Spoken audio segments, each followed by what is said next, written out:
ഞാൻ ഇടുന്ന അധികം വീഡിയോസും സ്റ്റുഡൻസിന്റെ കമന്റ് ബേസ്ഡാണ്. കാരണം ഈ സ്റ്റുഡൻസ് ആയതുകൊണ്ട് തന്നെ അവർക്ക് ഒരുപാട് എൻക്വയറീസും കാര്യങ്ങളൊക്കെ വരുന്നുണ്ട്. അപ്പൊ അതൊക്കെ ഒന്ന് കുറച്ചു കൊടുക്കാനും അതൊക്കെ അവരുടെ സംശയം തീർക്കാനൊക്കെ വേണ്ടിയിട്ടാണ് ഞാൻ ഇങ്ങനെ ഈ ഡൗട്ട് ക്ലിയർ ചെയ്യാൻ വേണ്ടിയുള്ള കുറച്ച് വീഡിയോസ് ഇടുന്നത്. അപ്പൊ ഇന്നത്തെ വീഡിയോ എന്ന് പറയുമ്പോൾ കുറച്ച് സ്റ്റുഡൻസിന്റെ സംശയം തന്നെയാണ് എന്നത്തെയും പോലെ തന്നെ. അപ്പൊ മെയിൻ ആയിട്ട് നമ്മൾ ഇന്ന് നോക്കുന്നത് ഏത് പാരാമെഡിക്കൽ കോഴ്സാണ് അല്ലെങ്കിൽ +2 കഴിഞ്ഞതിന് ശേഷം ഏത് മെഡിക്കൽ കോഴ്സാണ് എടുക്കുന്നത് നല്ലതെന്ന് ഒരുപാട് ചോദ്യങ്ങൾ വരുന്നുണ്ട്. അപ്പൊ അവർക്ക് വേണ്ടിയിട്ടുള്ള ഒരു വീഡിയോ ആണ് ഇത്. അപ്പൊ അതായത് നമ്മൾ +2 കഴിഞ്ഞിട്ടുള്ള എല്ലാ സ്റ്റുഡൻസിനും വേണ്ടിയിട്ടുള്ള ഒരു വീഡിയോ ആണ്. ജസ്റ്റ് ഒരു കരിയർ ഗൈഡൻസ് അങ്ങനെ ഒരു വീഡിയോ. അപ്പോൾ എല്ലാവർക്കും welcome back to my YouTube channel.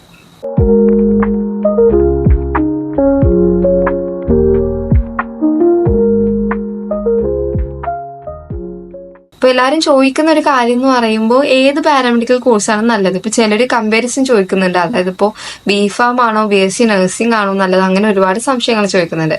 അപ്പൊ ആദ്യം തന്നെ എനിക്ക് പറയാനുള്ള കാര്യം എന്താന്ന് വെച്ചാല് നമുക്ക് എല്ലാ കോഴ്സസിനും അതിൻ്റെതായിട്ടുള്ള ഇമ്പോർട്ടന്റ് ഉണ്ട്. അതായത് ഇപ്പൊ ഒരു കോഴ്സ് ഇത്ര ഹൈയിലാണ്, ഒരു കോഴ്സിന് ഇത്ര വാല്യൂ ഇല്ല, അങ്ങനൊന്നും പറയാൻ പറ്റൂല.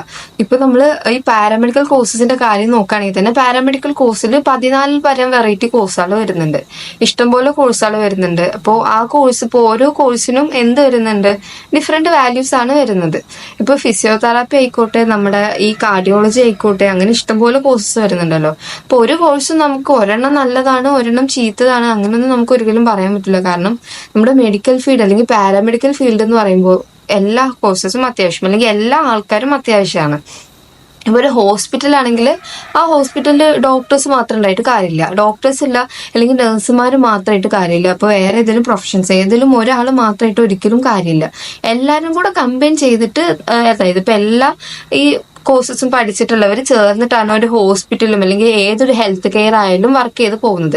ഇതിപ്പോ നമ്മുടെ ഹെൽത്ത് കെയർ അല്ലെങ്കിൽ മെഡിക്കൽ ഫീൽഡിൽ മാത്രമല്ല, എല്ലാ ഫീൽഡും ഇങ്ങനെ തന്നെയാണ്. എഞ്ചിനീയറിംഗ് ഫീൽഡ് ആയാലും എല്ലാതും ഒരാൾ അല്ലെങ്കിൽ 1-2 ആൾക്കാരെ കൊണ്ട് മാത്രം കാര്യമില്ല. എല്ലാവരും ഉണ്ടായാൽ മാത്രമേ നമ്മുടെ സ്ഥാപനം അല്ലെങ്കിൽ നമ്മൾ എന്താണ് ചെയ്യുന്നത് അതെല്ലാം നല്ലപോലെ മുന്നോട്ട് പോകത്തുള്ളൂ.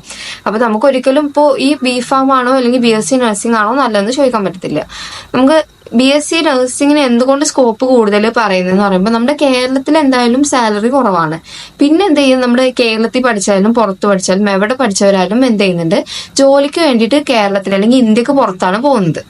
ഈ പുറം രാജ്യങ്ങളിൽ എന്ന് പറയുമ്പോൾ നല്ല ഹൈ സാലറീസ് ആണ് ഹെൽത്ത് കെയർ ഫീൽഡിനൊക്കെ വരുന്നത്. അപ്പൊ അതുകൊണ്ടാണ് പറയുന്നത് BSc നഴ്സിംഗിന് ഭയങ്കര സ്കോപ്പാണെന്ന്. കാരണം ഈ നഴ്സുമാരില്ലാത്തൊരു ഹോസ്പിറ്റലില്ല. അതുപോലെ തന്നെ ഇപ്പൊ ഈ എക്സ്റേ ടെക്നീഷ്യൻ ആയാലും അല്ലെങ്കിൽ റേഡിയോളജിയോ അല്ലെങ്കിൽ വേറെ ഏതെങ്കിലും കാർഡിയോളജിയോ എല്ലാ വിഭാഗവും നമുക്കൊരു ഹോസ്പിറ്റലിൽ വേണം.